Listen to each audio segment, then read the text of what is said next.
Olá pessoal, estamos aqui então para mais uma aula sobre movimento curvilíneo. Então, nessa atividade nós vamos estudar aí como realizar a descrição cinemática de um movimento que não ocorre numa linha reta, mas sim numa curva, numa trajetória, como nós vamos chamar. Tá? Então, nessa descrição, nessa parte da descrição do movimento curvilíneo, nós vamos utilizar essencialmente coordenadas cartesianas. Tá? Nós faremos uma segunda parte na qual a descrição do movimento curvilíneo será por meio de outros sistemas aí, de versores cartesianos que não são associados aí ao sistema de coordenadas cartesianas, tá? Diretamente. Então vamos lá. Então, como é que nós definimos aí um movimento em uma trajetória curva em coordenadas cartesianas? Tá? Então, vamos supor que eu tenha um sistema de coordenadas tridimensional, né, x, y, z. Se por acaso você está trabalhando no plano, você pode tirar um desses eixos e só trabalhar com dois eixos, né?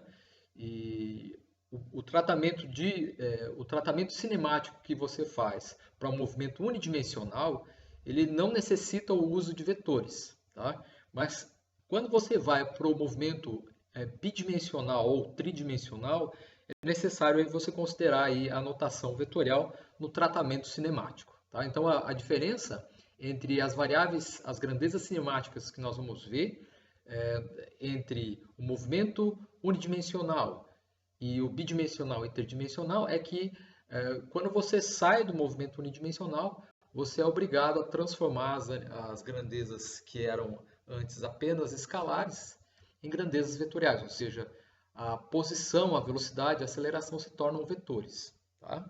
Então isso que diferencia aí, basicamente o movimento curvilíneo do retilíneo. Nós não podemos mais utilizar aí um tratamento que é essencialmente escalar e tem que ser usado o tratamento vetorial para a resolução dos problemas. Então vamos supor aí que eu tenho um ponto material em movimento nesse sistema de coordenadas. Então, como é que eu vou indicar a orientação de um ponto material nesse sistema de coordenadas? Então, nós vamos associar ao sistema de coordenadas cartesianas vetores que nós chamamos vetores de base, os versores cartesianos I e JK. O I, ele representa a orientação dada pelo eixo X. Então, o I aponta na direção do eixo X. Nós temos um outro vetor unitário que aponta na direção do eixo Y, que nós vamos chamar de J.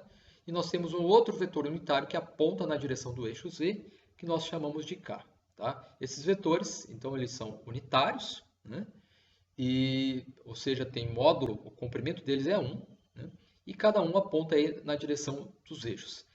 Existe um ângulo de 90 graus entre ambos os vetores, entre si, né? Então, o I com o K tem um ângulo de 90 graus, o K com o J, um outro ângulo de 90 graus, e o I com o J tem um ângulo de 90 graus. Nós vamos indicar aí, nós vamos representar a posição instantânea de um ponto nesse espaço pelas suas coordenadas. Tá? Então vamos supor que eu tenho esse ponto e eu quero indicar qual é a posição dele num certo instante do tempo, uma posição instantânea. Tá? Então nesse instante ele vai ter as coordenadas, vai ter um certo valor para a coordenada x, um certo valor para a coordenada y e um certo valor para a coordenada z. Então nós vamos indicar a posição desse ponto material, né, por meio de um vetor. Tá? Esse vetor, nessa representação que nós usamos, ele sai da origem e aponta diretamente para a posição desse ponto material. Nós vamos chamar esse vetor de vetor posição, ou muitas vezes chamado de vetor radial, R. Tá? Esse vetor posição, como é que você monta, como é que você constrói esse vetor posição? Basta você informar as coordenadas desse ponto. Qual é a coordenada x, qual a coordenada y e qual a coordenada z. Vejo que as coordenadas em si elas são escalares. Tá? Então, para que essas coordenadas se transformem num vetor, você tem que indicar, juntamente com elas, as direções. Então, quantas unidades eu tenho ao longo do eixo x, quantas unidades eu tenho ao longo do eixo y e quantas unidades eu tenho ao longo do eixo z. Ou seja, quantas unidades desse versor cartesiano eu tenho, quantas unidades desse versor cartesiano eu tenho e quantas unidades desse versor cartesiano eu tenho. Então, nós vamos ter uma representação do vetor chamado vetor posição ou vetor radial como x na direção y, mais y na direção j, mais z na direção k. X, nesse caso, seria a coordenada desse ponto. X, y, z, né, seriam as coordenadas desse ponto aqui, nas direções específicas I, J, K. Mas esse ponto ele não vai permanecer parado, ele vai ocorrer um movimento aqui. Então vamos supor que esse é o ponto P, é um ponto inicial, vamos supor. Tá? E depois de um certo tempo, o tempo vai passar e o ponto ele não vai estar mais nesse local. Por exemplo, o objeto ele vai passar daqui para um outro lugar, um outro ponto que nós vamos chamar de ponto Q. Tá? Então, outro ponto Q. Né? Então, esse ponto Q ele também vai ter uma posição, ele vai ter as coordenadas desse ponto, eu vou ter as coordenadas desse ponto, e daí eu vou tirar um raio vetor associado a esse ponto.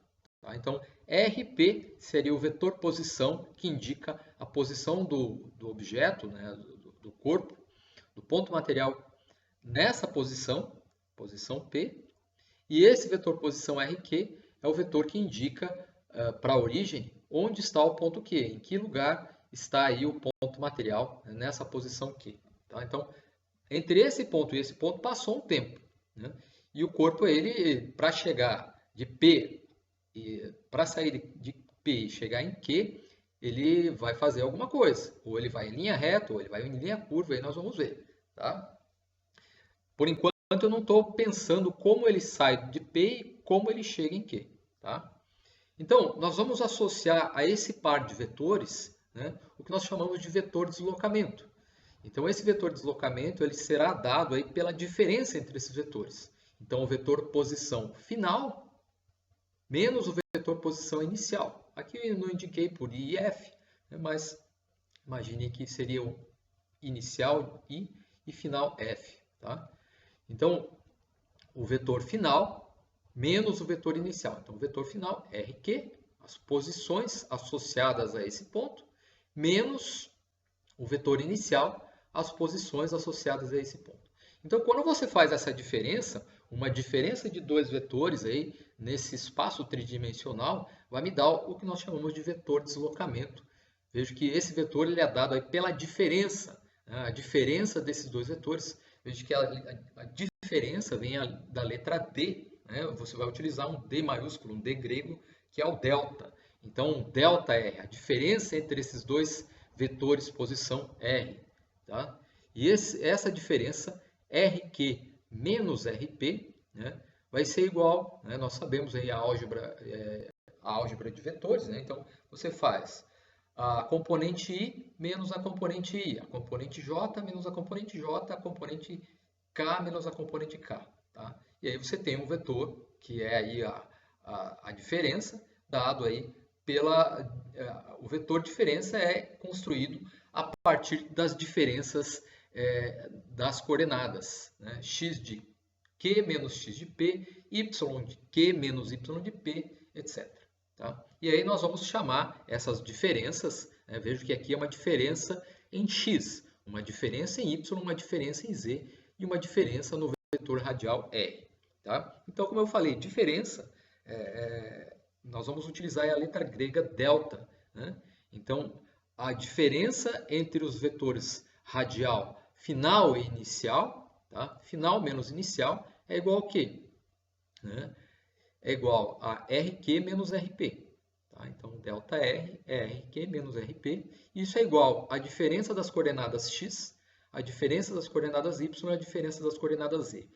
Então, essa diferença ocorre entre a posição final menos a posição inicial. Né?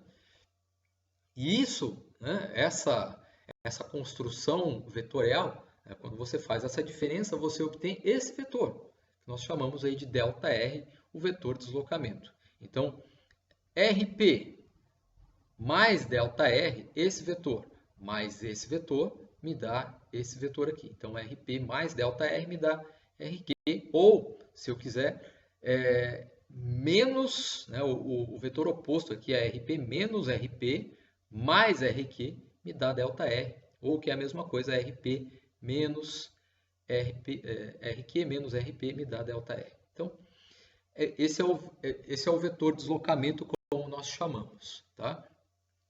Vejo que nessa definição do vetor deslocamento, é como se o ponto ele caminhasse em linha reta do P para o Q.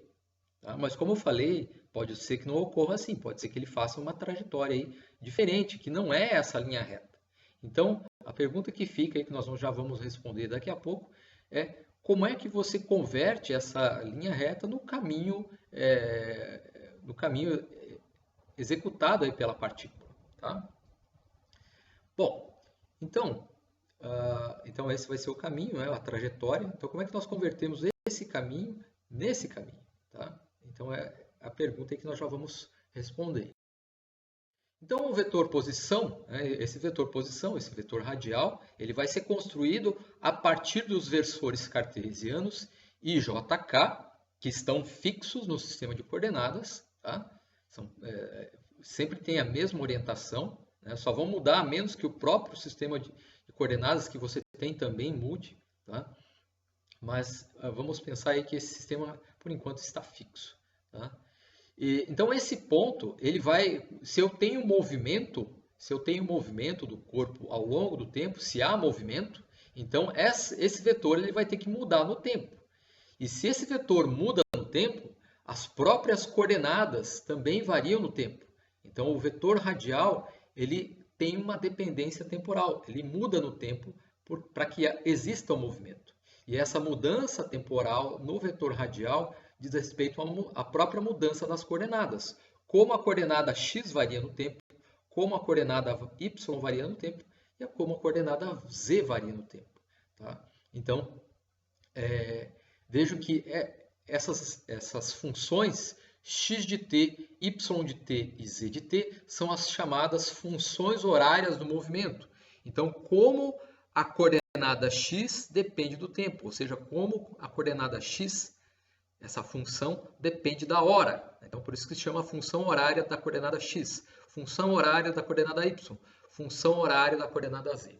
A junção dessas funções, x de t, y de t e z de t, né, que dependem do parâmetro temporal t, né, t é um parâmetro, nós chamamos ele de um parâmetro porque o tempo é que ordena a sequência de acontecimentos. Então, por exemplo, no início o ponto está aqui, depois o ponto está aqui, depois o ponto está aqui. Então, é uma sequência. Tá? Isso é diferente, né? O ponto está aqui, depois aqui, depois aqui. Então, esse ordenamento, esse sequenciamento, ele é dado pelo parâmetro tempo. Por isso que se chama um parâmetro. Aí, né? Ele ordena a sequência de acontecimentos no movimento. Tá? Então, nós vamos chamar essa junção dessas três funções horárias, x de t, y de t e z de t, de equações paramétricas, né? As equações paramétricas no tempo. Tá? Você pode associar essas funções horárias, tá? Essas três funções horárias, de modo a excluir a dependência temporal. Ou seja, eu posso juntar essas funções de modo que, matematicamente, você retire essa dependência temporal dessas funções. E aí, nesse caso, nós vamos obter uma relação entre x, y e z, uma relação funcional entre essas variáveis. E essa relação, quando você não tem o tempo aparecendo, ela vai se chamar aí de equação da trajetória.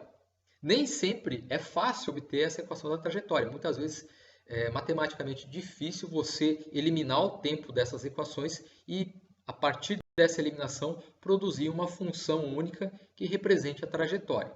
Tá?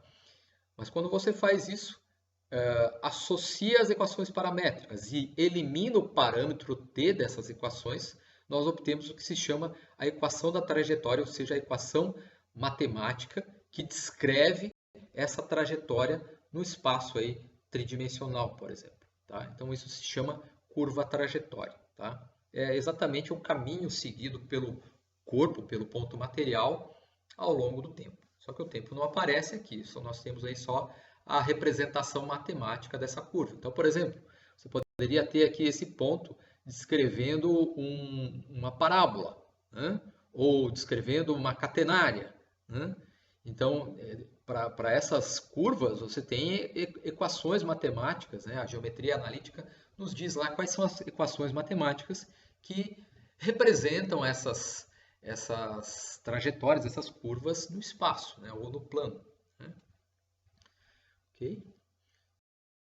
Então vamos considerar aí o movimento desse ponto material. Então, como eu falei, o movimento do ponto material ele é indicado pelo raio vetor, tá? Nessa posição RP. E esse ponto ele vai se movimentar desse local para um novo local, né?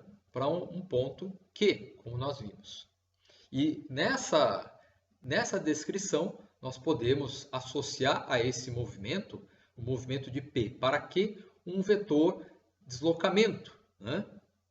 E esse vetor deslocamento, ΔR, ele não ele considera aqui um caminho em linha reta, certo? Mas a distância que seria percorrida em linha reta é diferente da distância que seria percorrida aqui pelo próprio caminho, que é efetivamente percorrida aí pela partícula, tá? Então essa distância percorrida aí pela partícula ao longo da trajetória nós vamos chamar de intervalo aí ΔS. Então a distância, simplesmente essa distância aqui linearizada entre P e Q, tá?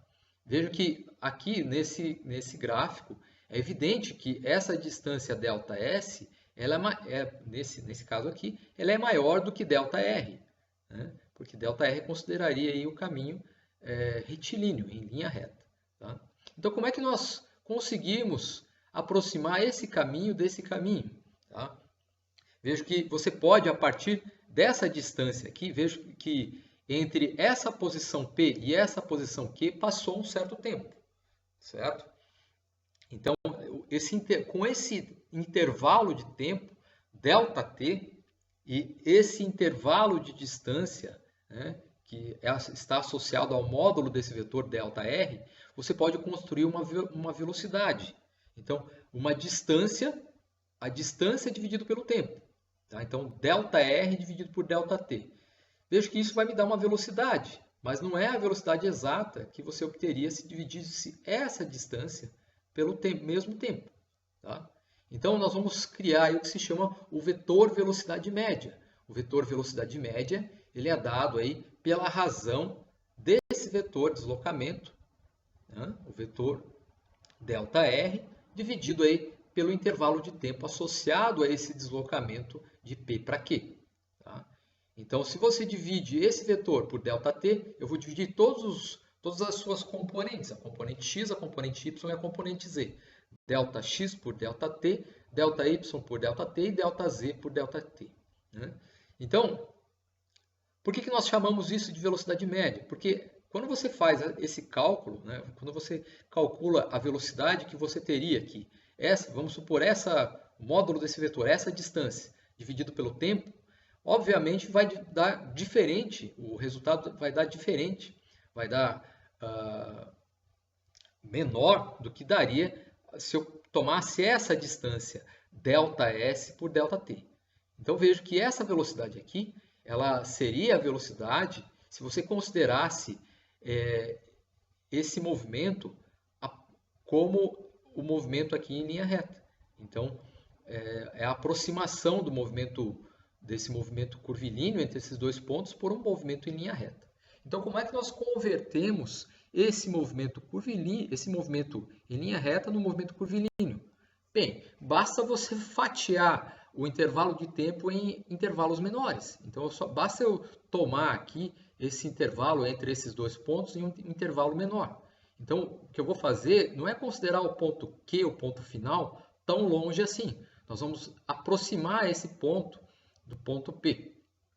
E quando você faz essa aproximação, o ΔR vai se aproximar do ΔS. Então, nós vamos fazer uma passagem ao limite. Então, quando você vai aproximando esses dois pontos entre si, né, vejo que o intervalo ΔS, né, ele vai se aproximando, esses dois intervalos eles vão se aproximando cada vez mais um do outro. Então, de modo que essa distância fica muito parecida com essa distância. E elas vão se tornar iguais quando o tempo transcorrido entre essa posição e essa posição vai para zero. Então, quando esse tempo ΔT vai para zero, essa distância ΔS, tá, ela vai ficar muito próxima do módulo desse vetor ΔR. Então, nós devemos aí, nessa expressão da velocidade média, nós vamos fazer o limite no qual o tempo vai para zero. E nesse limite, nós vamos ter aí limite, com o tempo para zero, Δx por Δt, o limite Δy por Δt e limite de Δz por Δt. Né? Então, nesse limite, nós vamos ter o que nós chamamos aí, então, aplicando esse limite na velocidade média, nós vamos ter o que se chama a velocidade instantânea.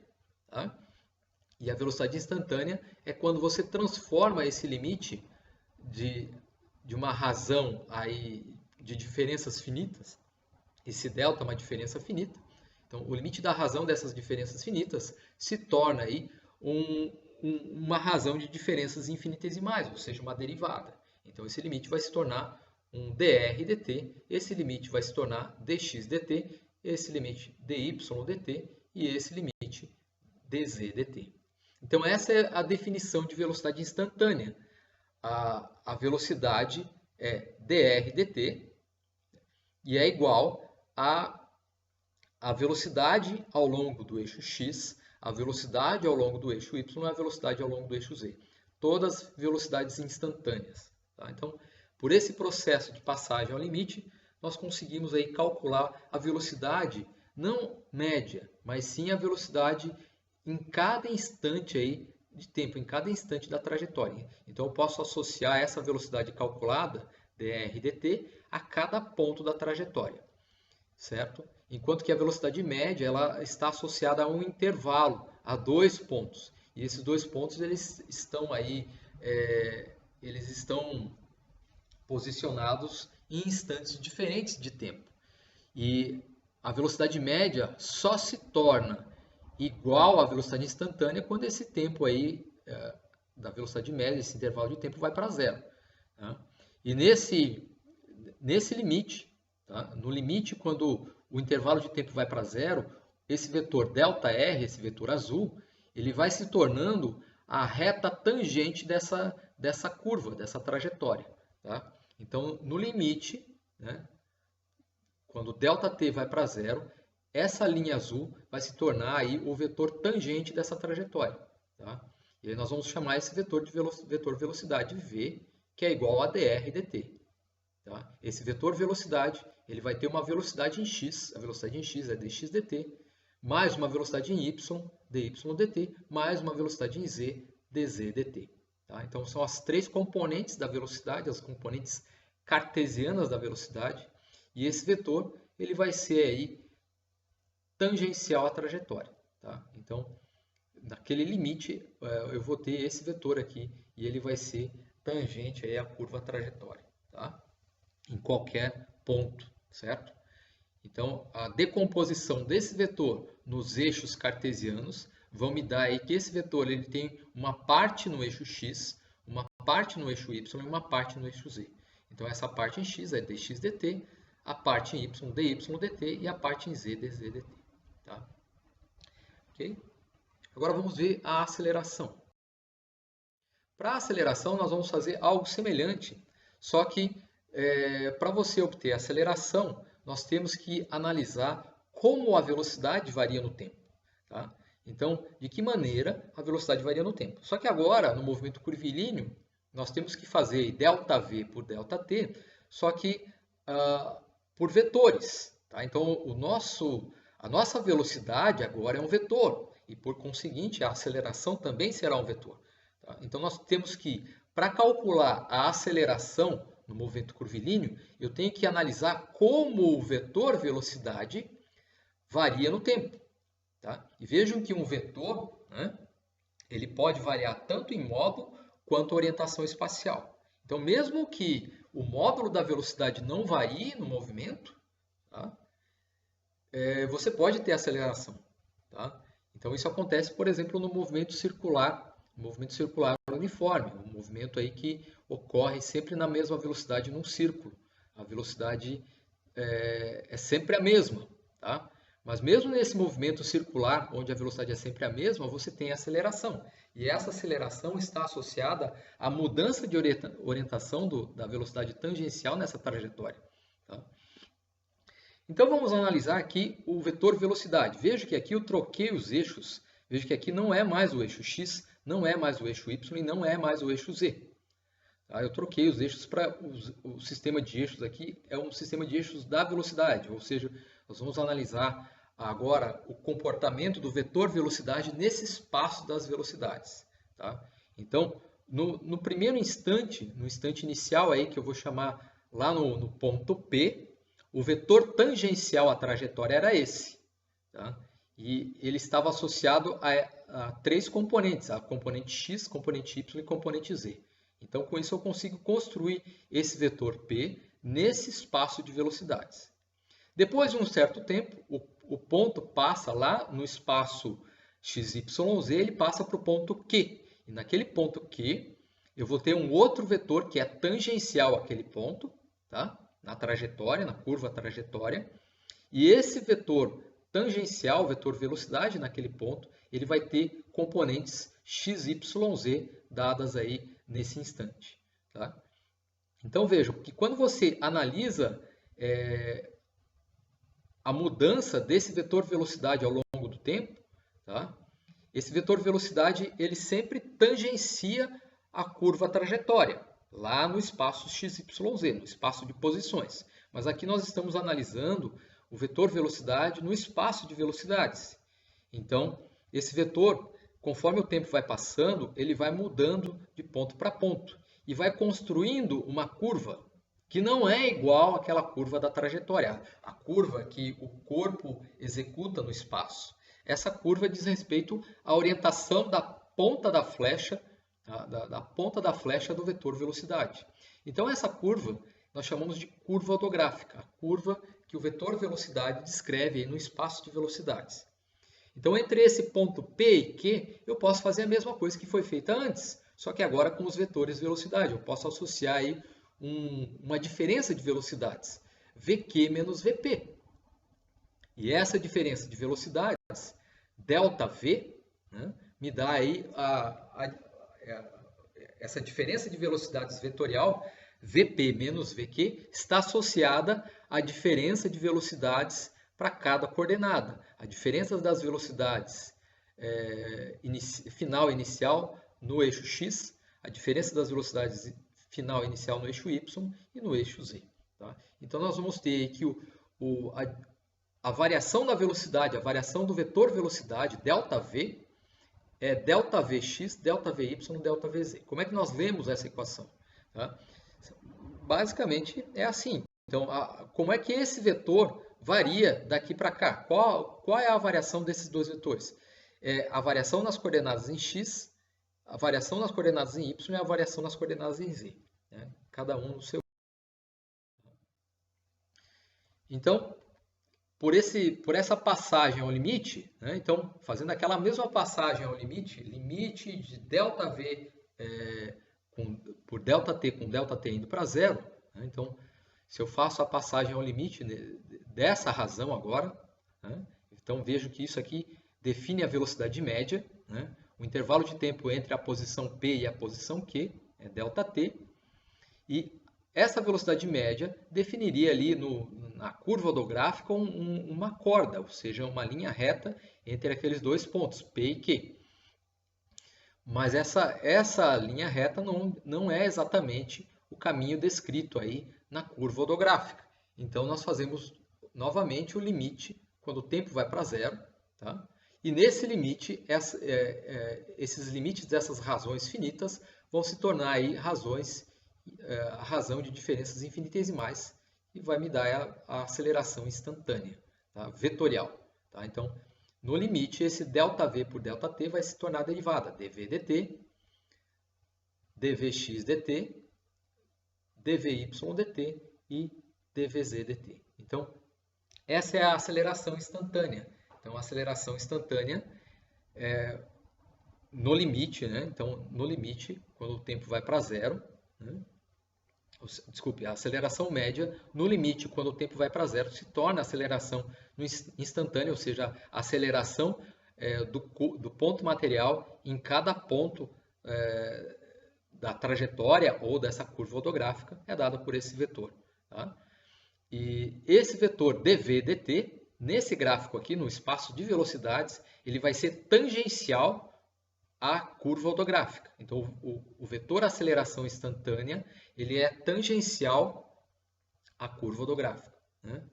Então, vejo que o vetor velocidade instantânea, ele é tangencial à curva trajetória, no espaço de posições.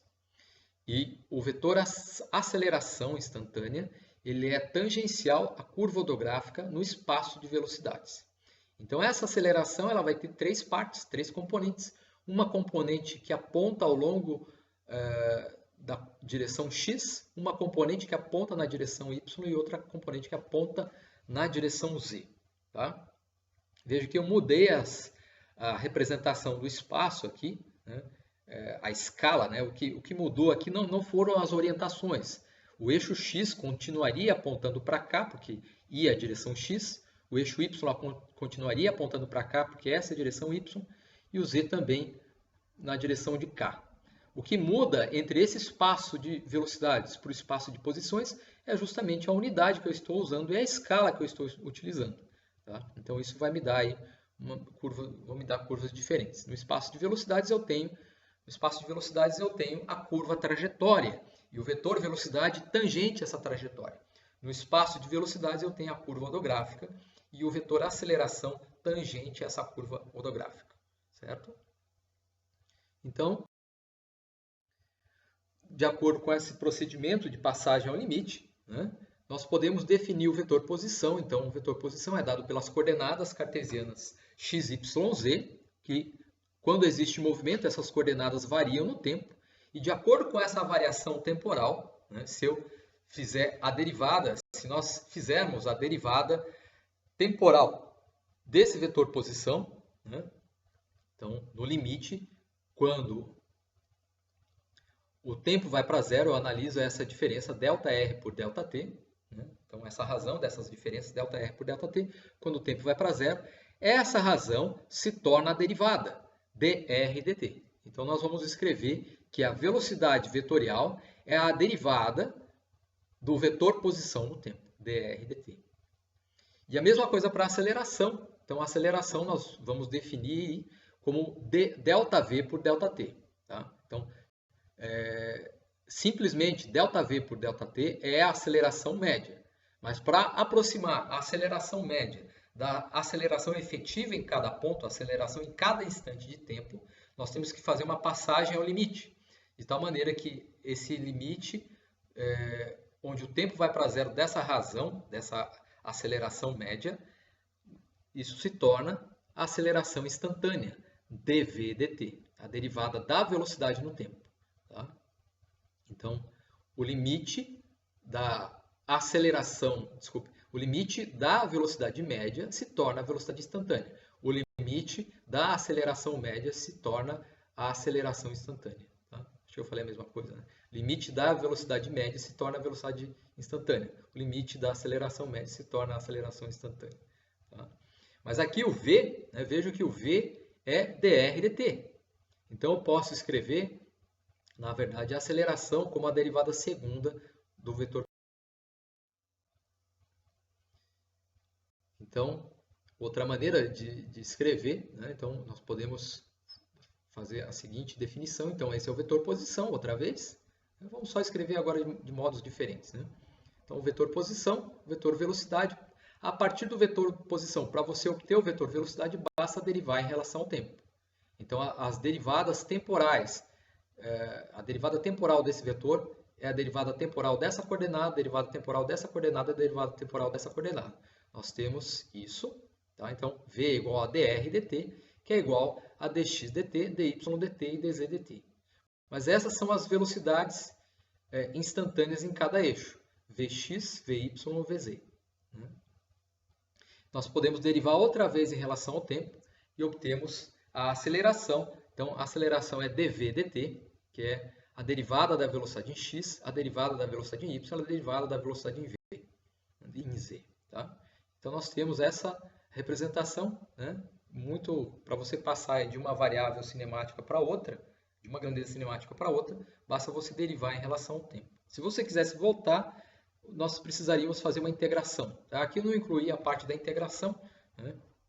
Mas ela ocorreria de modo semelhante. Então, por exemplo, o diferencial dr seria v dt, e aí você integra dos dois lados. Então, ΔR, né? O vetor deslocamento ΔR é igual à integral de v dt, integral vetorial, né? E de modo semelhante para a aceleração. Então, a aceleração ela pode ser escrita também, né? Como nós dissemos, a aceleração envolve uma derivada a mais aí, né? Nessa notação. Então, essa derivada a mais, ela basicamente você, como a aceleração é a derivada da velocidade no tempo, então eu vou derivar esse dx dt, dy dt, dz dt mais uma vez em relação ao tempo. Então, isso quer dizer que a aceleração pode ser escrita como a derivada segunda das posições no tempo. Tá? Então, eu posso escrever a aceleração também como a derivada segunda do vetor posição no tempo. A derivada primeira é a velocidade. Então, outra maneira de escrever essas derivadas temporais é utilizando a notação de ponto.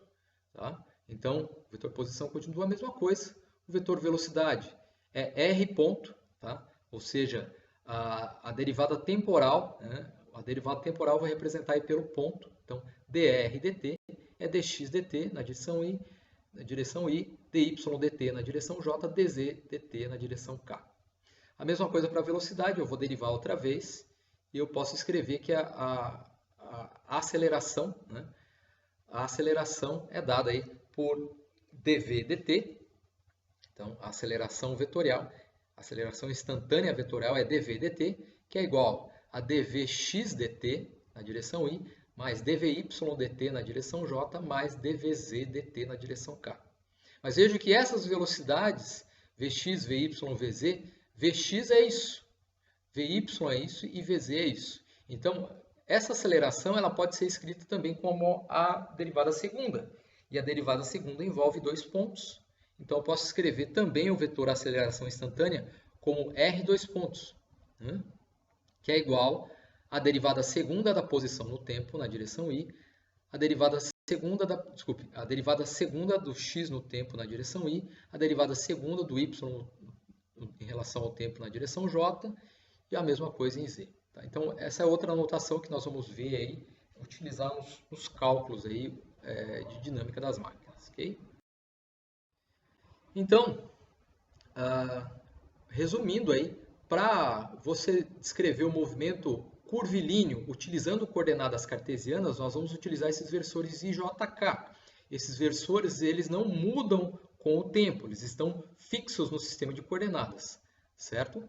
Então, só para exemplificar, só para tornar aqui um aspecto evidente, né, que nas coordenadas cartesianas não vai aparecer, mas em outras decomposições, em outras coordenadas, você vai ter essa propriedade. Aqui, os versores I, J, K, eles não variam no tempo, ou seja, as derivadas temporais desses versores serão nulas, certo? Então, toda vez que você calcula aquelas derivadas temporais de vetores, né? Então, do vetor posição, do vetor velocidade, as derivadas de JK cancelam e não aparecem nas outras grandezas cinemáticas que são provenientes dessa derivação. Tá? Então, para fazer isso, para mostrar isso, vamos ver aqui a regra do produto de Leibniz. Então, se eu tenho a derivada de um produto, aqui vamos imaginar que a derivada é em relação ao tempo para ligar aqui com o nosso assunto. Né? Então, a derivada em relação ao tempo de um produto, é a derivada do primeiro termo vezes o segundo, mais o primeiro vezes a derivada do segundo. Então, todo mundo conhece isso do cálculo, né? Derivada de U vezes V, né? U' mais V'U. Tá? Desculpa. Então, nós vamos utilizar essa regra do produto, por exemplo, para calcular a derivada do vetor posição, certo? Quando você calcula a derivada desse vetor posição, você vai ter que calcular a derivada de xi mais a derivada de yj mais a derivada de zk. Mas veja que xi é um produto, yj é um produto e zk é um produto. Então, quando você faz a derivada temporal, dr e dt, você tem que derivar ambos os termos, tanto o x quanto o y, tanto o y quanto o j e tanto o z quanto o k. Então, quando eu derivo esse produto, x vezes y, vai ficar primeiro a derivada do x vezes o y, mais a derivada do y vezes o x. Tá? Então, estou aplicando essa regra aqui nesse x vezes y. A mesma coisa para os outros termos. Tá? Então, eu tenho que derivar o y e jk também. Eles são derivados. Né? Quando você faz essas derivadas temporais, eles aparecem na derivação. Mas o que acontece? Esses vetores, eles são fixos no sistema de coordenadas. Eles não mudam com o tempo. Eles são vetores constantes, né? Tanto em módulo quanto orientação espacial. Então, quando você faz essa derivada di dt, dj dt, dk dt, essas derivadas se tornam zero. Elas são nulas. E como esses termos são nulos, sobram apenas as derivadas aí das coordenadas, dx dt, dy dt e dz dt, nas direções de jk respectivas. Tá? Então, nós não mostramos isso, né? Mas implicitamente isso está acontecendo. Né? E você pode fazer o mesmo procedimento para aceleração. E na aceleração, as derivadas de jk também vão cancelar. Né? O que vai acontecer em outros sistemas de coordenadas, quando você utilizar versores, né, para descrever o movimento que não são fixos no tempo. Tá? Então, a parte 2 da nossa aula de movimento curvilíneo, ela vai envolver aí um sistema de versores de base, vetores de base, que caminha com o ponto material ao longo da trajetória. E como esses vetores de base vão andar com o ponto material na trajetória, eles não serão fixos, eles vão variar no tempo. E quando esses vetores, esses versores variam no tempo, você tem que derivar esses versores. E desses versores você vai ter mais termos aí nas expressões aí das grandezas cinemáticas, velocidade e aceleração. Tá? Então, aqui, né, a moral da história é que para coordenadas cartesianas, aquelas derivadas, as derivadas dos versores se anulam, não aparecem, cancelam. Tá? Você só tem isso, só tem esses três termos. Mas quando você introduzir um outro sistema de versores que vai caminhar com o ponto material na trajetória, como nós vamos fazer em seguida, na próxima aula, você vai ter que derivar esses novos versores e essa derivada temporal não vai ser zero, de modo que nessa expressão, tanto da velocidade quanto da aceleração, você vai ter mais termos. Tá? E aí você tem expressões mais complicadas. Espero que vocês tenham entendido aí a definição de movimento curvilíneo e não tenha ficado nenhuma dúvida. Até mais.